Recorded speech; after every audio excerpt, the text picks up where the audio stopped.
Hello, my name is Michael Collins. I'm an Irish author currently living in America. So my latest novel is called Midnight in a Perfect Life. It's a quasi, I suppose, semi-autobiographical novel, as many of my novels are.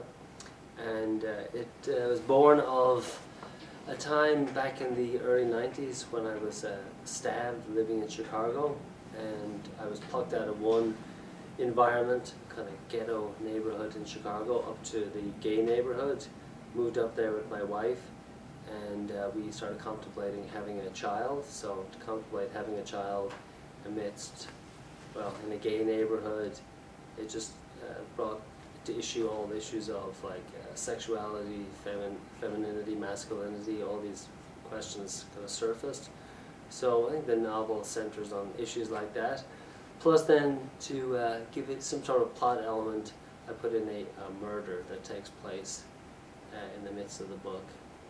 So I think it's a kind of expose of American life between rich, poor, between conservatism and then kind of hypersexuality. So in the years since I lived in the neighborhood where all this stuff happened to me, one of the issues that has come up is the issue of fertility. People wanting to have babies in their 40s or so. And again, I wove that back into the novel in terms of it's not just women wanting to have it, but now, say, two lesbians can want to have a child, two gay men can have a child. So just the whole issue of giving birth there's a whole total refocus on that.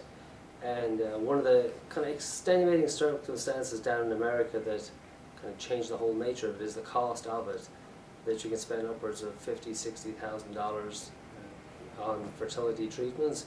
So as I went through the novel, one of the things was to ask the question of, what do children really bring to relationships? Not that they aren't valid, but again, the cost factor was huge. And as I began to do some research on it, there is a lot of manipulation in American clinics, and the main doctor in the novel has this luscious, almost studio spa type place where he brings clients in. And again, the figures can run up into the 70, 80, hundreds of thousands of dollars depending on the expert that you actually use. So again, it's a part of the configuration of who and what we want to be. We set aside some of our priorities in life, and then later in life we want to have mortality, we want to breed a new generation of people, and now it costs us a fortune, whereas when you're in your 20s you could just conceive and just proceed with life.